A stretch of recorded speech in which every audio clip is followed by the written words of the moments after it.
দেখুন, আমরা নিক্তি মেপে প্রত্যেকটা দিক আলোচনা করব। আজ কিন্তু সুপ্রিম কোর্টে মাননীয় প্রধান বিচারপতি একেবারে স্পষ্ট করে দিয়েছেন যে সুপ্রিম কোর্ট এসআইআর এর বিপক্ষে নয়। তিনি মুখ্যমন্ত্রীকে আজকে বলেন যে মৃত ভোটারের নাম ভোটার তালিকায় থাকুক, সেটা নিশ্চয়ই মুখ্যমন্ত্রীও চান না। যারা পশ্চিমবঙ্গ থেকে পার্মানেন্টলি শিফটেড, স্থায়ীভাবে স্থানান্তরিত হয়ে গেছেন, তাদের নাম থাকুক, এটাও নিশ্চয়ই মুখ্যমন্ত্রী চান না। অর্থাৎ যুক্তিগ্রাহ্য কারণে যাদের নাম বাদ পড়েছে তাদের নাম যে বাদ পড়াই উচিত এবং মুখ্যমন্ত্রীরও সেটার সঙ্গে সহমত হওয়া উচিত, এটাও কিন্তু এই এসআইআরের নানা পদ্ধতিগত যে সমালোচনা, নানা পদ্ধতিগত খামতি ত্রুটি, এইগুলোর পাশাপাশি সুপ্রিম কোর্টের মাননীয় প্রধান বিচারপতি একেবারে স্পষ্ট করে বুঝিয়ে দিয়েছেন। আমার পরবর্তী বক্তা ফিরদৌস শামীম মানবে। একদমই। দেখুন, পাবলিক ইন্টারেস্ট লিটিগেশনটা না কোনো পলিটিক্যাল ইন্টারেস্ট লিটিগেশনও না, আর পাবলিসিটি ইন্টারেস্ট লিটিগেশন না, কিন্তু দুর্ভাগ্য হলেও সত্য বেশ কিছু মানুষ এটাকে পাবলিসিটি ইন্টারেস্ট লিটিগেশন বা পলিটিক্যাল ইন্টারেস্ট লিটিগেশনে পরিণত করে ফেলেছেন।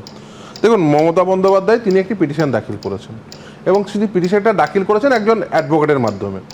এখন একজন যে কোনো ভারতীয় নাগরিক তিনি আদালতের সামনে তার পিটিশন দাখিল করতে এন্টাইটেল, তিনি পিটিশন দাখিল করতে পারেন, তিনি ইন পার্সনও করতে পারেন, একজন আইনজীবীর সহায়তা নিতে পারেন।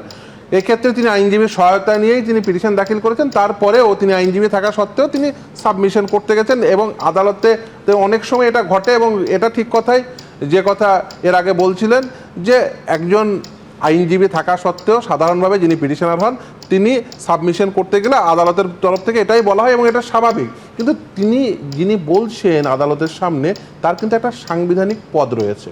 ফলে সেই সাংবিধানিক পদের সম্ভ্রম রক্ষার্থে আরেকটি সাংবিধানিক পদাধিকারী খুব স্বাভাবিকভাবে খুব বিনম্রতার সঙ্গে এটা তাকে মনে করিয়ে দিয়েছেন যে আপনার পক্ষ থেকে একজন আইনজীবী রয়েছেন এবং তিনি অত্যন্ত দক্ষ একজন আইনজীবী, ফলে তিনি সাবমিশন করাটাই মূল বিষয় হয়ে দাঁড়ায়। কারণ আদালতের মূল প্রতিবাদ্য বিষয় কি থাকে বলুন তো, যে বিষয়টি সাবজেক্ট ম্যাটার যেটি, সেটার অ্যাডজুডিকেশন। আচ্ছা, মমতা বন্দ্যোপাধ্যায় যখন ওই সুপ্রিম কোর্টে সাবমিশন করছিলেন, যখন বলছিলেন মাইক্রো অবজারভারদের কথা, রোল অবজারভারদের কথা, যারা বিজেপি লেড গভর্নমেন্ট মানে সরকারের থেকে এসছেন ভিন রাজ্যের, যারা বাংলার প্রেক্ষিত বোঝে না, বাংলার মেয়েরা যখন ইনলজ হাউসে যায় তাদের পদবীর পরিবর্তন ঘটে, খান এবং খাঁ যে নামের ওই এন যুক্ত আর এনহীন, ফলে এই যে প্রেক্ষিতগুলো বাংলার অফিসাররা ভালো বুঝতেন।